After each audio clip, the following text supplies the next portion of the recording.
Hello vlogmates! Welcome back to Hey Jude Vlog. Before we start our trip, let us check our map. Travel from Manila to Nueva Vizcaya is approximately 6 to 7 hours. Nueva Vizcaya is a landlocked province. On the south is Nueva Ecija, on the north is Isabela, Quirino on the east, and Benguet in the west.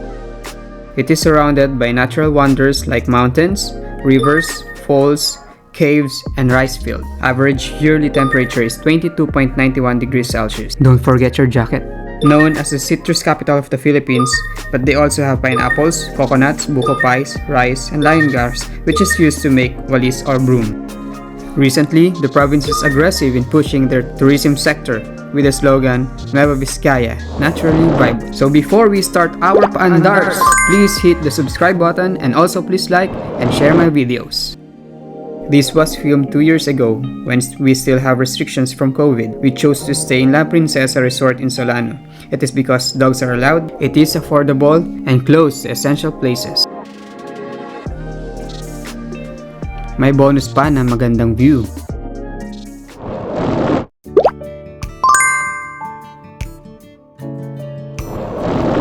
Hi mga vlogmates, so nandito pa rin tayo sa Cayapa. Ayan.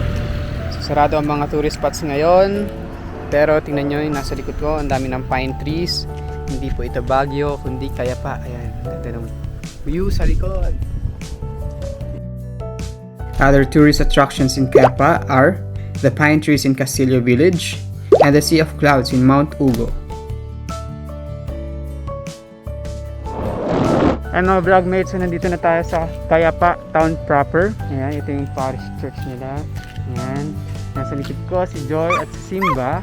At ayan, akit lang tayo. Nandun sila mga Edson kasi akit tayo dun. Meron kasing grotto dun. Go Simba, go!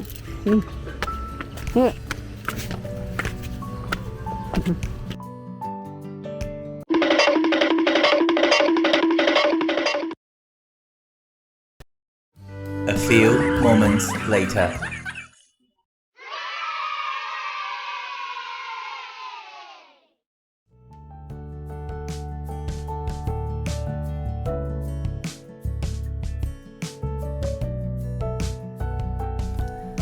Like any other highland places, Cayapa is known for its betel nuts and nganga and other root crops.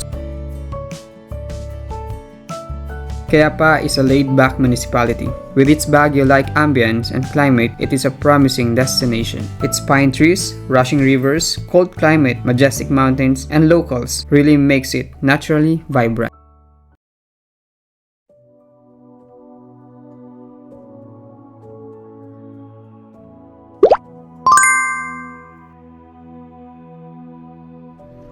Hi mga vlogmates, so lumabas tayo. At itong nasa likuran ko ay yung Dupax or San Vicente Ferrer Church dito sa Dupax del Sur. Ayan, sa likod ko yung Dupax del Sur na mga letters. So itong church na to ay 18th century tinayo ng mga Spanish. So kung makita nyo, Baroque style yung church. Ayan, merong bell tower. Tapos parang binago na tong pinakapasad niya eh. Pero yung doon sa bell tower, makita nyo na color red. Yung mga bricks talaga yung gamit nila. Kagaya doon sa Bayumbong, which is the hometown of my dad, din nga. Yung sa Bayumbong, yung buong church nila talagang color red or bricks yung gamit. So, itong San Vicente Ferrer Church na to ay kasama sa National Cultural Treasure ng National Museum of the Philippines kasi nga na-preserve nila talaga yung pating loob na-preserve nila. Ayan, so makita nyo meron siyang cross. Ayan, may cross siya dyan. Ayan. Tapos sa tapat nun, ito is itong gymnasium na may nakalagay na Welcome to Dupax del Sur. Ayan. So part pa rin to ng Nueva Vizcaya. At sa gilid niya ay may school, St. Mary's. Isa sa mga sikat na school dito sa Nueva Vizcaya. Sa mga vlogmates, ito pala yung pinanggalingan ng pangalan ng Dupax. Ayan, nakalagay na yung Dupax galing sa word na isinay, which means to lie down. Kaya ayan.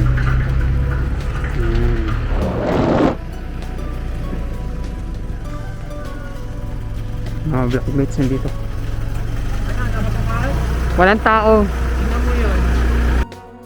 You can also visit the 2th-century-old Dampol Bridge Arc in Barangay Dopaj.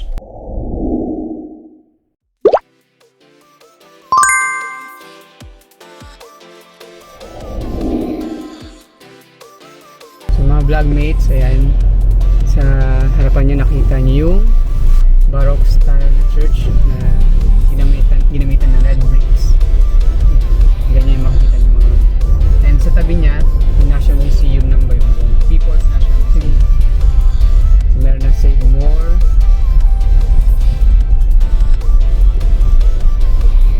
Save More. So ito na yung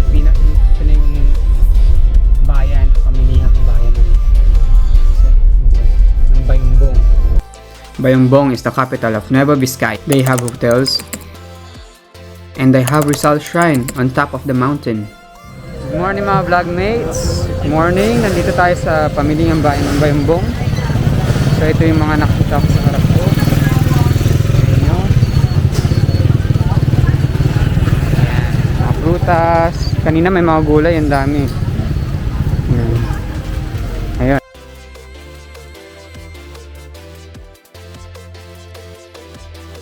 So mga vlogmates, nandito tayo ngayon sa bahay ni Lola. Pero wala na nakatira dito. Si Cassie yun.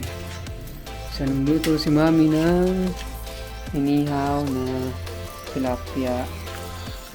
Tapos maliempo. Ang dami niya pinamili sa palengke kanina. Pang isang barangay. Yan. Rambutan. Dito. Rambutan.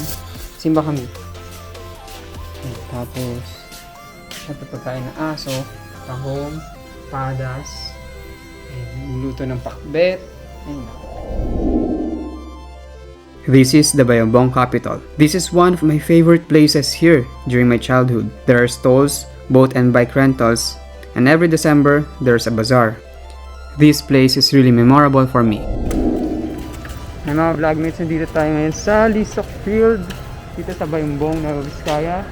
Ayan, makita nyo meron silang bagong yung color red mat sa stadium nila. Napakalaki. Ano, napakaganda. At ayan, maraming mga nagja-jog.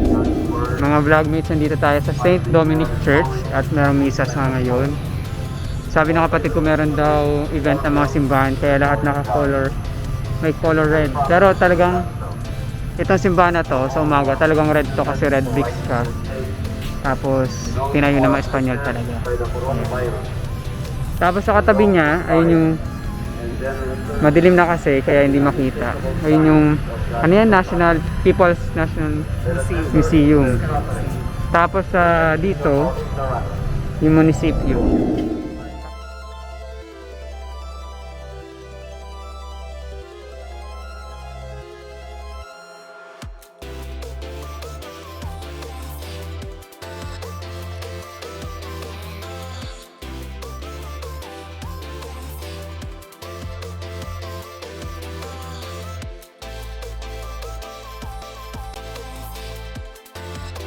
Kuha pa siyang papaya. So dito merong entrance fee. Pag adult, 80 pesos. Senior citizen, 60. And kids under 4 years old, 40 pesos. Kalibre siya.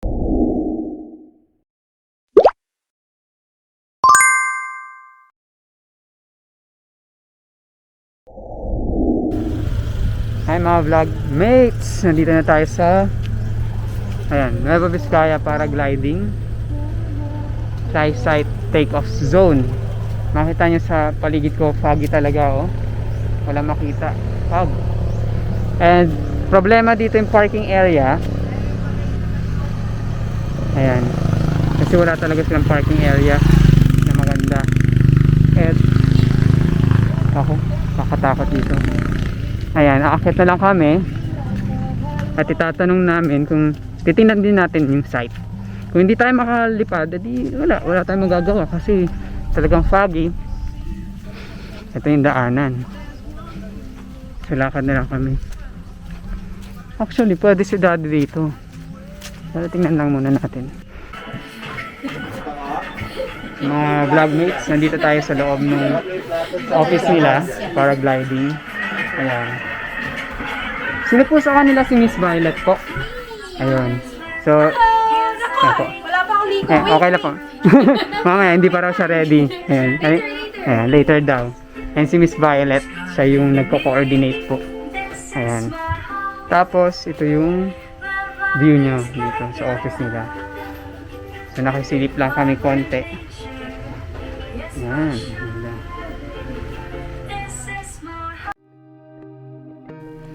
This is the price board for paragliding last 2021.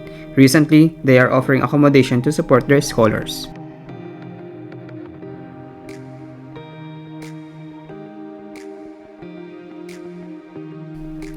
Vlogmates, did you know that there's a trail from Baguio to Mount Pulag?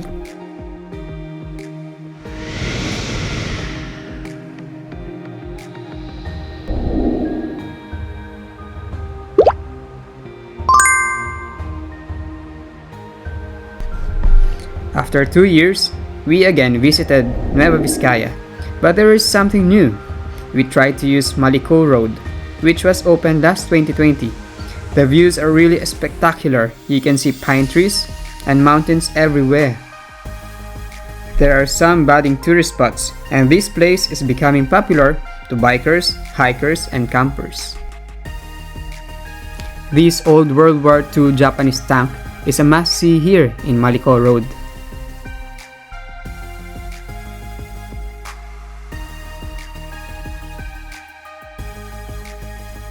And we are now heading to Solano. And because we are already starving, we stopped over in Aritao to get some lunch. This is Annaline's beautiful place, which I booked in Airbnb. This place is complete, perfect, and the host is very accommodating and thoughtful.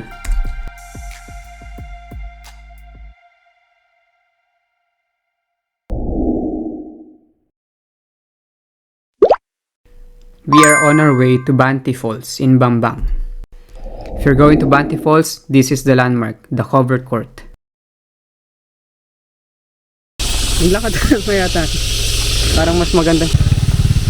Sa mga vlogmates, tingin ko dito na tayo magtatapos. Pero kasi umuulan at yung daan doon, kinausap natin si kuya, yung isang local dito. Yung daan doon mahirap na, rough road na. So baka hindi kami makauwi. So safety first. And tingin ko kung pupunta kayo dito sa Banti Falls, sayang sobrang ganda. Punta kayo dito sa Banti Falls, maganda yung motor, maaraw. Mag-hire kayo ng motor, ng tricycle. Tapos ayan. Pwede naman ang kotse 4x4, pero ayan, tingnan nyo nga, medyo makitid yung daanan. So enjoy na lang natin yung view dito. Panalo naman tayo kasi ang ganda ng view. Ang gaganda ng mga natural wonders dito. Ang gaganda ng mga pupuntahan, kaso sana i-develop nila ang daanan. Yung daanan lang. Kasi kahapon nag-try kami pumunta sa Paitan sa flower farm. Pero dahil yung daan maputik at umulan, kala ko hindi na kami makakauwi ng buhay. And sobrang hirap. So sana sa lahat ng mga official ng Nueva Vizcaya, kung gusto nyong i-promote ang tourism nyo, sana i-develop nyo muna yung daanan. Napakaganda ng mga falls, ng mga bundok, lahat ang gaganda. Kaso hirap na hirap kaming magbiyahe dahil sa daanan. Kahit dati, I think 6 years ago, pumunta kami sa Kapisaan Cave. Nung time na yon, syempre hindi pa masyadong kilala ang Kapisaan Cave. Talagang hindi nag-ano kami,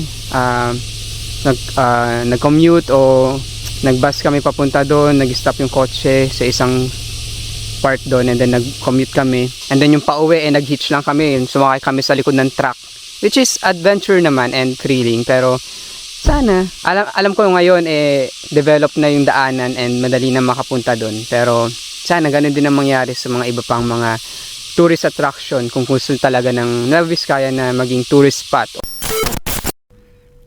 No Banti Falls? No problem. We are on our way going to Salinas Salt Spring. Salinas Salt Spring was once a famous tourist attraction in the whole Philippines due to its pure white mounds with small salt crystals, as you can see in the picture. But now, how does it looks like? Hi vlogmates, nandito tayo sa Mapayao. Ito yung nagtitrek tayo papunta doon sa Salinas Salt Spring. Nasa likod ko na, ito na yung Salinas Salt Spring. Naging isang malaking block na bato na lang siya. So, mga vlogmates, try natin umakyat. There are many theories why this phenomenon happened. They said, due to the 1991 earthquake, this stream of salt water was black. But wait, there's more. We have a small salt spring nearby. The problem is, you need to wait around 100 years for it to become as big as Salinas Salt Spring. We're going back to Bayumbong, at dahil nagutom ulit kami, nandito tayo sa Chicken Joe, ang aming favorite restaurant dito sa Bayumbong. This is their special menu.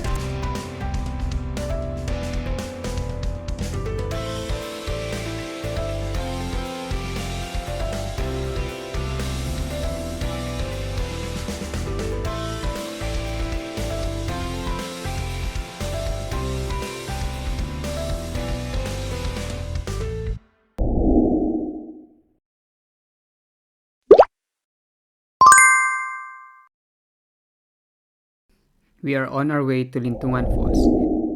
When going to Lintungan Falls, make sure that you see this yellow waiting shade. This is the landmark. When you get lost, don't forget to ask the locals. They are very friendly and hospitable.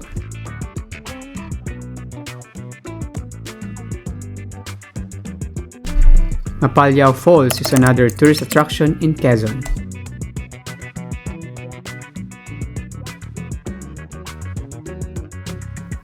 After an hour, we finally arrived.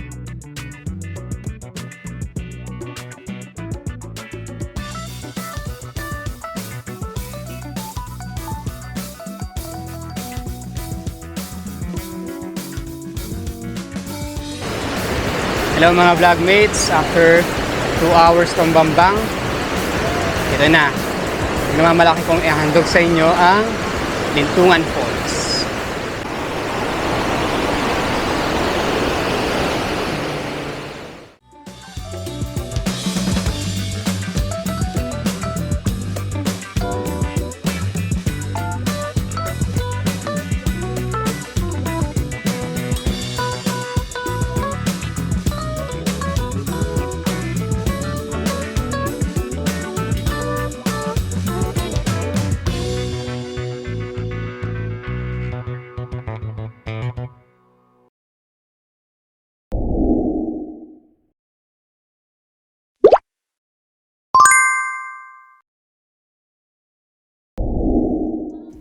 Vlogmates, our last trip is Bagabag.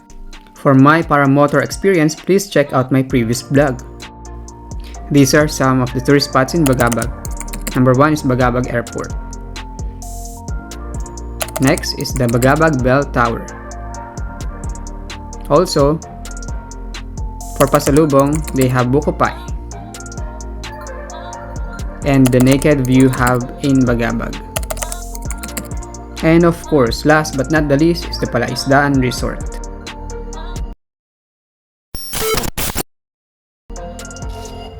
Nueva Vizcaya is naturally vibrant, gifted with natural wonders and welcoming people. It is really promising and waiting to be discovered. For me, this is a place where part of me stays. Once again, this is Jude of Hey Jude Vlogs. See you once again, and please don't forget to like, share, and subscribe.